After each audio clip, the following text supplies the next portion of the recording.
Many creatives procrastinate. I know I do. There's always that urge to, do the washing or the hoovering rather than, do the things you need to do, like your expenses. But for some people, the events of last year, it took away their reasons to procrastinate and gave them something new to focus on, whether that was learning a new skill or, in some cases, entirely changing their career.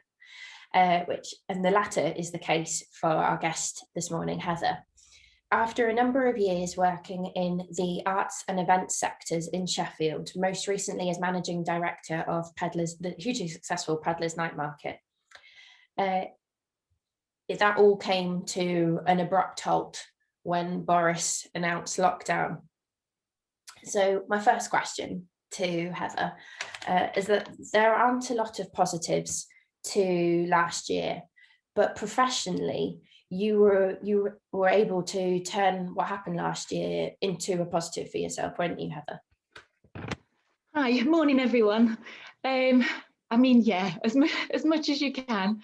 It was definitely a funny year for everybody last year, and working in the events, it all came to a very swift end, and it certainly didn't feel that positive, but I think in many ways it was. I think I'd sort of started taking a few steps back from working in the events because I felt ready for a change. And for me, lockdown was really the kick up the bum that I needed to move forward, and to make that change. I'd had a few ideas about what I might potentially want to do, and I certainly sort of felt what I needed, but didn't really know how to make that break. So lockdown happened and I had all the time that I needed to face up and think, right, now is the time. You've got no more excuses. You can't avoid making that change anymore. You just need to do it. And I was really fortunate in lots of ways. I had a lovely sort of network around me already, a really supportive group of friends and family, which made a huge difference. So with, lots of chats with them, I sort of, started making candles. So why candles though? It's one thing making them, you made them as gifts for friends and family. It's one thing going from that to thinking, no, this is going to be the new me. Yeah, making candles is business. Honestly had no idea where to start, but my friend Helen bought, she pointed out an online course and said, why don't you give this a try? And it was by a lady called Annie Rideout, who's a journalist, and this course was geared toward women who were interested in starting their own online businesses. And it was just a short course, you could do it in your own time. So I thought I'll give that a go, because even, if nothing more comes of that than feeling more engaged again with the outside world, then that's still a positive. It just felt like a positive step, no matter sort of what comes from that. But a really helpful part of that course was visualizing, thinking about your core values, what matters to you as a person. So sort of taking a step back from thinking about your day-to-day, from business, from earning money, but thinking about your values as a person, what matters to you the most.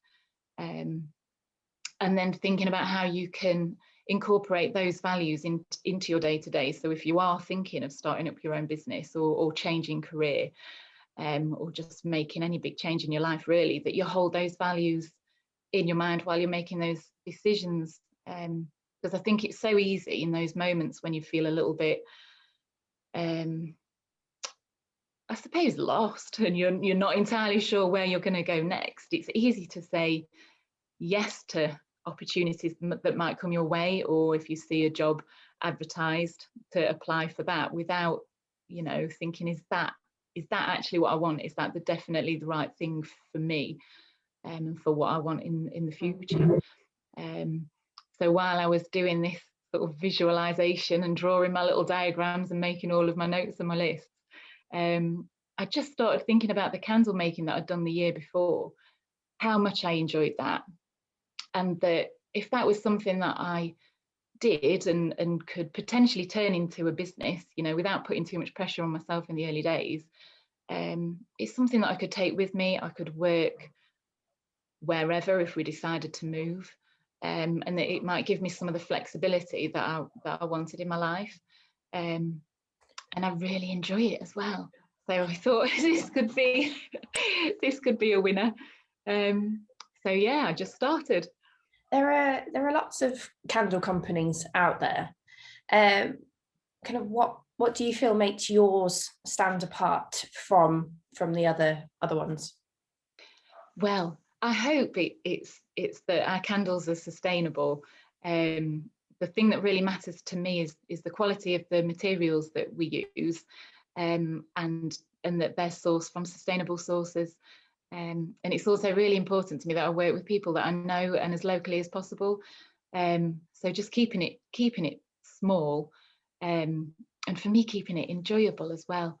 And hopefully that kind of translates into a brand that you know brings other people a bit of joy as well.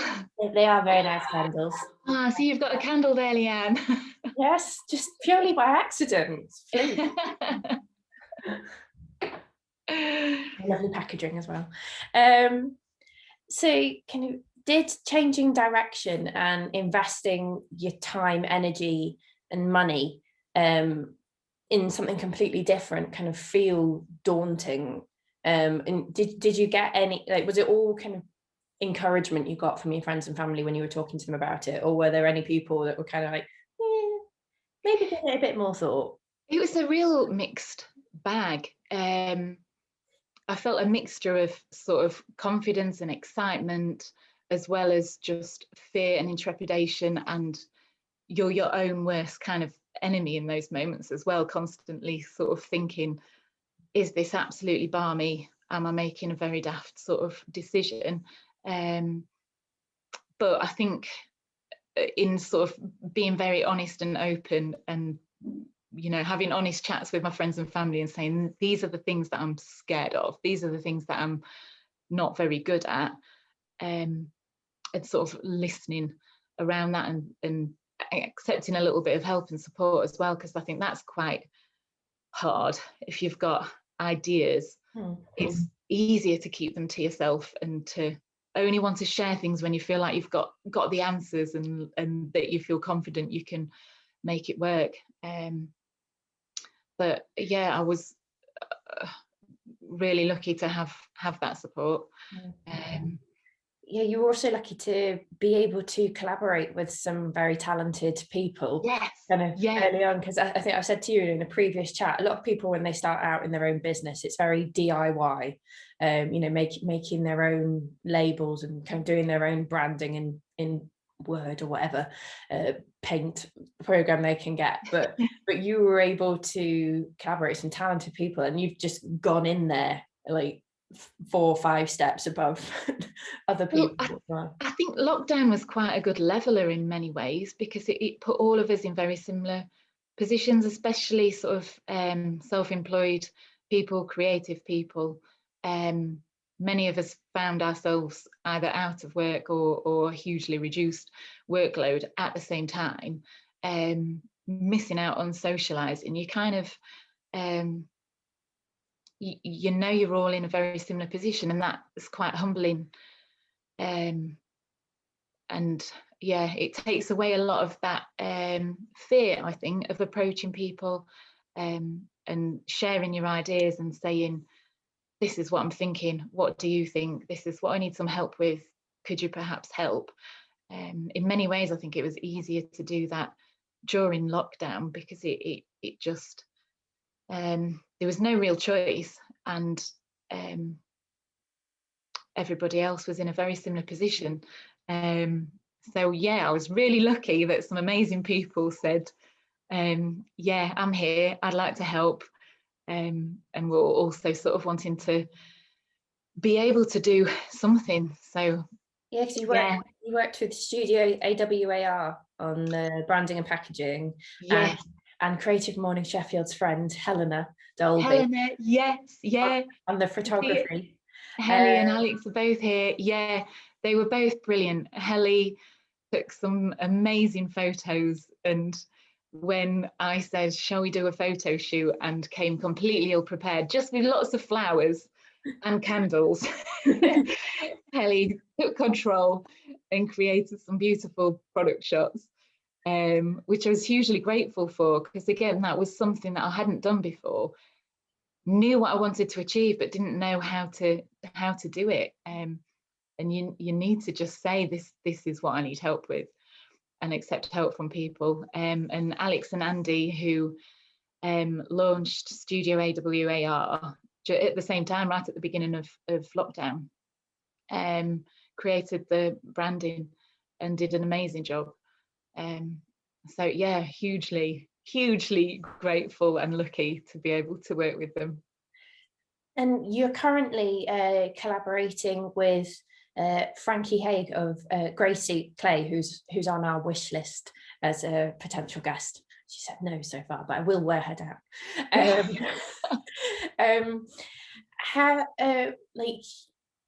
How important is it to keep your collaborations kind of local as well? Because everyone you've worked with so far seems to be local. I mean, it's not a priority. It's honestly worked out that way because of lockdown. And Frankie is a really good friend. She reached out, and I think a few years back was in the same position, started her business, and I think could see how hugely helpful it is if you're able to get advice from someone who's been there, someone who has started out creating their own business, and has sort of been through those struggles, and said, how about a collaboration? Mm-hmm. I think she was also in a similar, just feeling a little bit isolated. I think it was only sort of October, November last year when we started talking about a collaboration, and she'd spent all year working on her own in a studio. I think for Frankie, she's hugely talented, and that comes around through spending all day, every day, throwing and perfecting her craft in the studio, and spends a lot of time on her own doing that. And at the end of last year, really felt the need, like I did, to work with somebody else, to sort of feel part of a team, and to sort of reinvigorate yourself in a way, because I think it's quite hard to do that when you're working on your own all the time. It's important to speak to other people. So yeah, we've had a wonderful time collaborating, and it's brought all of that to the table. She's given me a great insight into what it means to really know your craft. Obviously for me now as a candle maker, it's really early days. I've only been doing it for around 6 months, and there's so much more to learn. So through collaboration, it's also an opportunity to try new things, and it's only when you're trying new things that you can sort of pinpoint the bits, like, right, this is a whole new element now that I can learn and get my teeth into and try something new. So yeah, it's been great. I certainly like to continue that in the future, and keep collaboration as a key part of the brand. Yeah. Who's on your wish list to collaborate with? Oh, I really want to collaborate with like an illustrator or a pattern designer. And I've got a couple of people that I'd absolutely love to collaborate with, but I think they are absolutely wish list, probably won't go anywhere. Andy Welland is a brilliant Sheffield-based artist. Yeah. I'd love to collaborate with him. Unfortunately for me, I share a workshop with my wife, Libby, who is a picture framer. And she frames Andy's work, and he popped into the workshop the other day and bought a candle, and it absolutely made my month because he really liked it. So yeah, I think I'm just going to have to be brave and reach out, and you know, the worst that can happen is he says, no, I'm too busy. Yeah. So, yeah. Should have mentioned it then. When he was there, cornered him.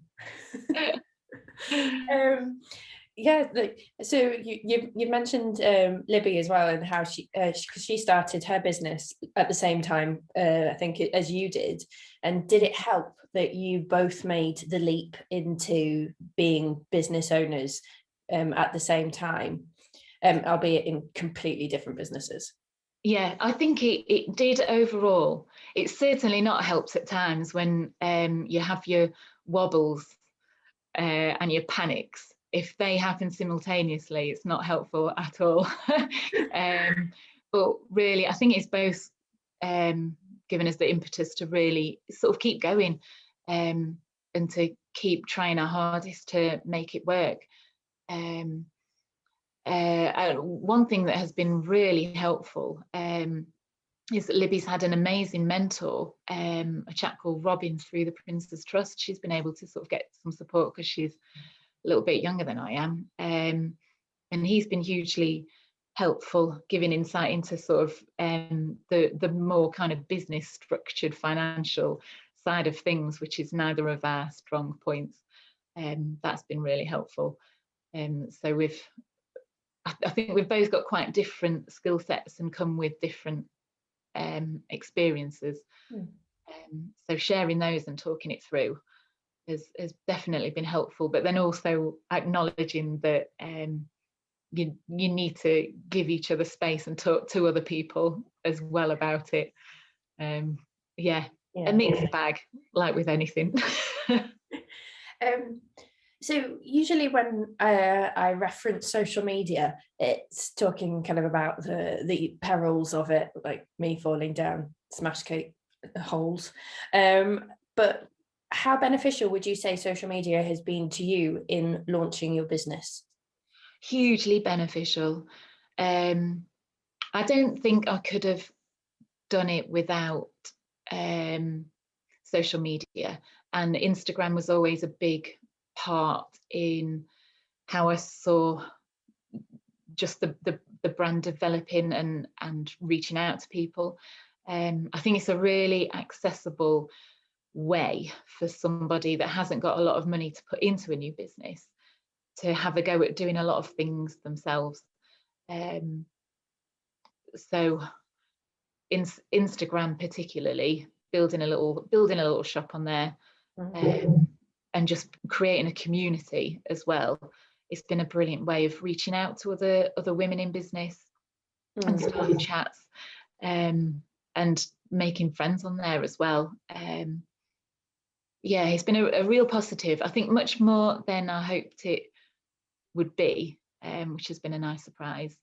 But then there's always the downfall of spending far too much time on there and just being overwhelmed as well. I think one of the things with social media is really remembering why you're on there. If you're a business that's using it, remembering what your objectives are, and that it's not to start browsing yourself.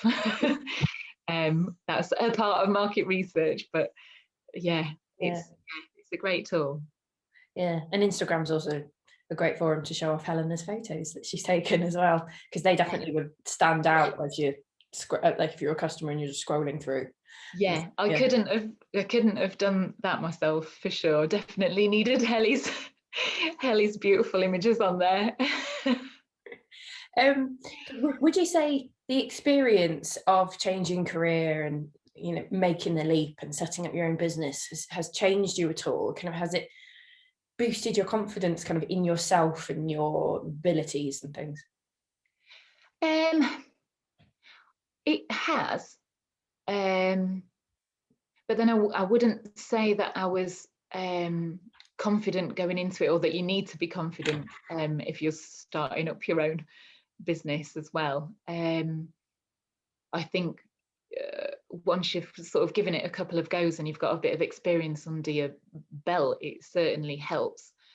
But I think if you're starting out on your own, it's important to know that you don't need to be confident and feel like you've got a full plan outlined, and that you know exactly what you're doing every step of the way, and that you know how it's all going to sort of end. You just need to take the first steps, and I wouldn't really say that I'm a confident person. I'm definitely a procrastinator.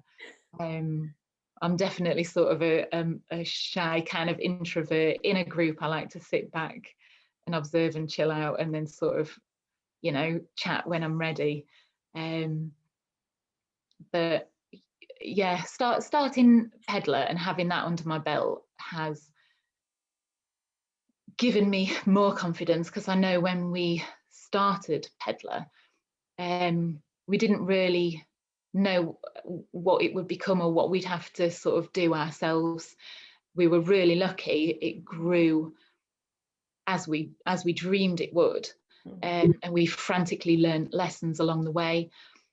And that, I think if somebody has outlined at the beginning of that journey, right, this is what the job is, this is everything that you're going to have to do, these are the skills that you need to know to get to that end point, I wouldn't have applied for that job. I wouldn't have put myself forward. I'd have sort of had a little panic, and thought of all the other people that I thought could do those things. So yeah, I don't know what I'm trying to say, really. I don't think you need to be confident and know everything to do things. You've just got to, give it a go. And that's true, because before I went freelance and I was employed, going freelance was my dream, but I was always like, oh, no, because I haven't done this, or I don't have this experience in this or this or this. Yeah. And then I got made redundant, and then I was just like, sod it, I'm going to do it now or never. But if that hadn't have happened, I think I'd have never made the leap, because I just wouldn't have had the confidence. And now I've survived for the last 5 years. So you learn as you go, really. Yeah, I think that's the slight danger of procrastination. I think it's really important to give yourself the time and the space to think about your views and your values and how you feel about things before you make decisions going forward. But at some point, if you feel positive about it and you want to give it a go, you need to sort of draw a bit of a line under that and take those first steps and just know. Yeah, because I think it's unlikely, I think, for most people, that you're going to have your ducks in the perfect row before, life doesn't work out like that. Sometimes you've just got to try and make the leap, if that's what you want to do, and give it a go. And if it doesn't work, it doesn't work. At least you've tried. At least you know that you've tried, I think. Yeah, and if you're sort of starting out on your own journey as well, you set your own goals, you set your own objectives, and then you're in a fortunate enough position to sort of maneuver them along the way. And if one of your goals isn't happening, think of another one, or move it around a little bit, or focus on a different aspect. There's that flexibility there, and you're kind of in control of that. And I think if you have an eye on that, it sort of calms a lot of those nerves and the bits that you might procrastinate over far too much. Stop you going round in circles and just take a step.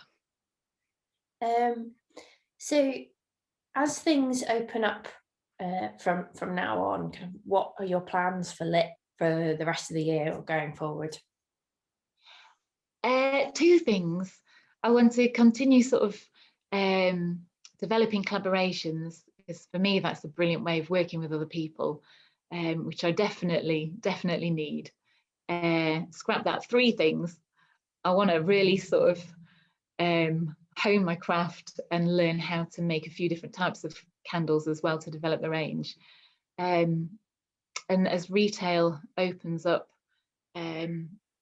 I want to sort of try and get the brand into shops, which I've never done anything like that before. So I've been learning about how wholesale works and what you need to do behind the scenes, and how to reach out to people, which I'm finding quite enjoyable, to be honest, because it's not something that I've done before. It's nice to learn something new. So we'll just see what comes of it, really. I don't know, nothing might come of it. I might end up keeping the brand online and pretending that's what my ambition was all along. But I don't know, you might end up with them in stores and realise that's not for you. and you want to keep it yourself. Potentially, yeah, you never know. It's something that I definitely want to have a go at, but then it's a different kettle of fish, and for a small brand with not the biggest profit margins as well, wholesale's a bit of a funny one, because it sounds like a positive, and it can be a positive, and it gets you a lot more exposure potentially, but then you're not getting the same amount of money per candle that you make, or whatever it is that you're selling. So suddenly it's turning into a slightly different business model, where you need to do a lot, well, make a lot more and sell a lot more for less. So I suppose the dream really would be able to have a purely online brand. Yes, it's keeping up with the orders as well, because you know the nature of your candles are that, you know, they're hand poured. So yeah, imagine if you've got in somewhere like, I don't know if I can name them in Sheffield anymore, but John Lewis. If you got in, like, that popped into my head. You know, you imagine if you were in all of their stores and you're still trying to hand pour your candles. Well, the making itself is the thing that I absolutely love. Like, going back to the start of the journey, when we were thinking about values and what it is that I enjoy and what I want to get out of a business, making and using my hands again was a big part of that, because I studied fine art at university. So then going into events was a bit of a sidestep that I loved, but I really wanted to sort of get back into doing something a bit more creative. So I really like pouring the candles myself. That's an element that I always want to be able to do. I imagine it's quite a mindful activity as well, a little bit. Yeah, it's lovely. You can really get lost in it, and I definitely recommend giving it a go yourself at home. It's a lovely, slow process that takes focus, but it gives you that space to just like ruminate and think on other things as well. Like if you've got a bit of a podcast on in the background, or yeah, it's a really lovely practice. So my last question before I move on to the Q&As, kind of, what advice would you give someone who's thinking of starting their own business but has the fear? The fear. I think it's like we said before, really, it would be to give yourself the time and the space to ruminate and procrastinate and think it through. I think it's important to let those ideas mull around in the background and not put too much pressure on yourself. I think your brain does a lot in the background while you're doing other things, and I think you need to give yourself the time to do that. But then don't scare yourself off from taking those first steps, because I don't think anybody has ever started doing anything feeling like they know it all, and that they've got all of the bases covered, and that they're purely confident in achieving the outcome that they're hoping to achieve. So I think it's really important to not scare yourself off, and if you feel like you can take the first step, that is enough. Take the first step and give it a go. And who's to say what means it doesn't work out? If you do it for a while and you enjoy it and you don't want to continue doing it, don't continue. Or if you give it a go and it's not working financially, try something else. I don't want to sound too flippant, because obviously, you know, I've been in the same position, and it's shit scary, and money is an issue. You need to take it as seriously as it is. But I think it's really important to not take it too seriously and to scare yourself away, because it's only you that can make it happen. And if you can take the first step, just take the first step. And if you've got friends around you, have really honest chats and say, these are the things that I'm scared of, these are the things that I don't think I can do, these are the things I need help with, and let people help you, because that's quite hard. And I think I've not been very good at doing that in the past. It's very important to not feel like you're going it alone as well. Yeah. Great. Well, I think that's really useful, generous advice for people, for anyone listening. We've got some Q&As that have come, Q&As, we've got some questions, sorry, that have come through. So Molly, do you want to go to the first person? Yeah, if we could go to you first, Mark Wrigley. Hi there. Right, I just really like it when somebody says that their business is about their values, and so this might be a bit of a difficult question, but how do you reflect those values in your brand? Oh, that is a difficult question, Mark. I think because the values that I was trying to reflect on at the time were my own personal values. When along the way, if you're thinking about what it is that you like and what it is that you appreciate in either in a product, then it's a lot easier in a way than if you're trying to do it for somebody else, and if you're trying to second guess somebody else's opinion or what their values might be. So I suppose in a way it made it a lot easier doing that from the off, because I was also, you know, turning myself into my own customer really, and thinking, right, what products, rather than what products would this person enjoy, what would I enjoy and what would I appreciate and what would I value, then it made it a lot easier, and then it's made it a lot more enjoyable as well along the way, because you get that satisfaction back that finding sustainable materials was really important to me, and bringing those things together, then you get that satisfaction that you don't necessarily get if somebody else has said, right, I need you to do this. Yeah. Well, cheers. Thank you, Heather. Thank you, Mark. Rachel, do you want to go next with your question, please? Rachel Hurst. Hi. Hi, Rachel. So my question was, having set out as a freelance as well during the pandemic, is do you ever struggle with how much to take on, or like how much to grow the business at a time without overwhelming yourself? And if so, like, or how do you like manage your own expectations or other people's expectations?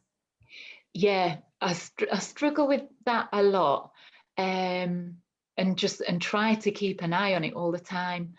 Like we said before, one of the things that I think I want to develop with the business is that wholesale element, but I can also see the pitfalls of doing that at the same time. So to be honest, my approach is to start the process and to almost sort of reflect along the way and make those decisions along the way, because unless I do that, I'm not going to give it a go. And that's probably down to sort of me now understanding how I work and the things that I sort of struggle with, and that if I didn't do that, I just wouldn't do it. So yeah, with that element, I'm just gonna start taking those first steps, give it a whirl and see what happens. And if I decide along the way, oh, so this is what people need from me and I can't deliver it, then I sort of don't take that potential order or what have you. I think in terms of expectations, I don't know if I put too much pressure on myself from the start, and potentially that's because it was starting something during lockdown that in a way it was unexpected to be doing it, and it felt like something that I just needed to do because there wasn't too many other options. So I haven't put too much pressure on myself, and then I haven't had the same level of pressure or whatnot along the way. And I think the benefit of sort of surprising other people, I always think of my dad, and when I said to him, I'm going to start a candle making business, and him being quite surprised by that and wondering why I'd made such a U-turn, that again, I haven't got that pressure of, oh, you've been wanting to do this since you were a small child, and why haven't you achieved X, Y, and Z yet? Like, that's quite freeing in itself. But yeah, I think there are always things that you're going to struggle with if you're self-employed, and you just kind of need to acknowledge that those difficulties are there and carry on anyway, and be okay with things not always working. It's always tempting to say yes to opportunities, but the lady that I mentioned at the beginning, Annie Rideout, does some great chats online, and has written a few books, and she's really helpful if you're self-employed, because she's good at pointing out that you don't need to say yes to things. It's okay to think about what you want to do and say no to some things.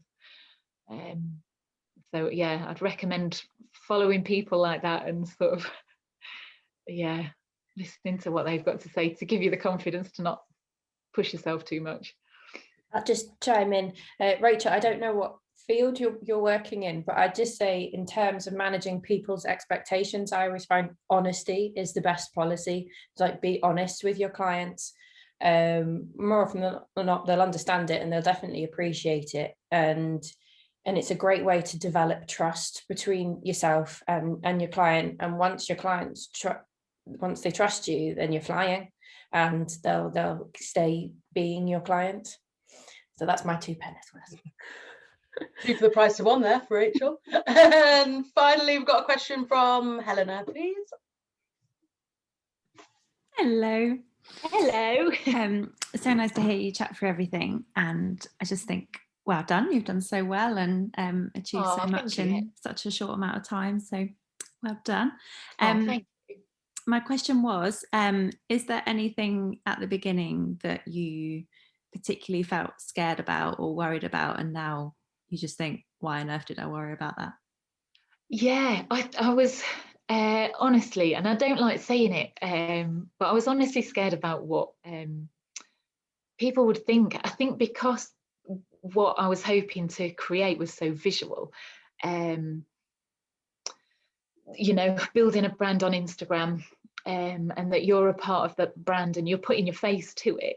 I was really scared of doing that because I hadn't done it in the past. With setting up Peddler, it was about everybody else. It was about bringing other makers and creators together, and we just sort of, you know, worked behind the scenes. So I was really scared of putting my face out there, for, you know, if it didn't go well, or if I wanted to change my mind, that I might feel like I'd kind of committed, even if then I wasn't enjoying it, or another opportunity came my way and I might want to try that. I was scared of that level of commitment,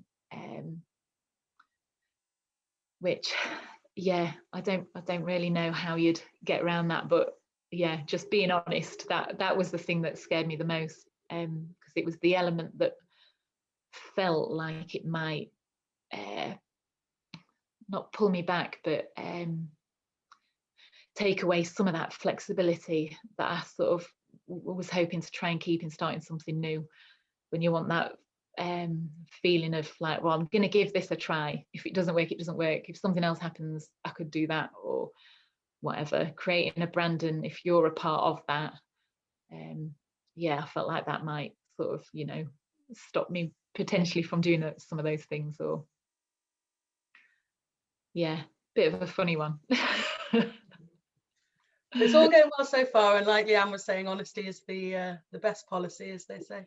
Yeah, you've got to be honest and straightforward. I think it leads to a much less stressful life as well. Mm-hmm. Yeah, I think you only get your knickers in a twist if you feel like you're not quite being yourself, or you're trying to fulfill someone else's kind of values and objectives. I think it's really important to be honest with yourself and with other people. Well, thank you, Leanne. I'll hand over back to you because we've not got any more questions. Yeah, I think that's it. That's all the questions asked. But thank you so much for joining us, Heather. It's been just a lovely, kind of warm, relaxed event. Thank you so much for having me. I've really appreciated it. It's been really nice to chat with other people as well. So I think Molly should have shared all your socials in our chat, but definitely give Lit Candles a follow on Instagram. That's Heather's most active account, and you can see what collaborations she's got coming up, and lovely photos as well. Yeah, so I think we'll kind of call it a day there, but thank you for tuning in for, as you know, this last event before we put our feet up for the summer. I wish, but I hope you all have just a fantastic summer, and kind of get to make up a bit from everything we didn't have last year. Get out of Sheffield a bit, and go see your family and your friends and go to the pub. But still stay safe, everyone, and look after your health, and keep an eye on our social medias as well. I'll be popping up and doing the odd post every now and then, but that's where I'll be announcing kind of when our next event is and what format that will be. Hopefully we'll be in person, but as you know, it's a little out of my hands at the moment. But yeah, we'll be a blink of an eye and we'll be back. But thanks again for joining us, and thank you so much, Heather, for agreeing to join us this morning. It's been lovely. Pleasure. Thank you so much.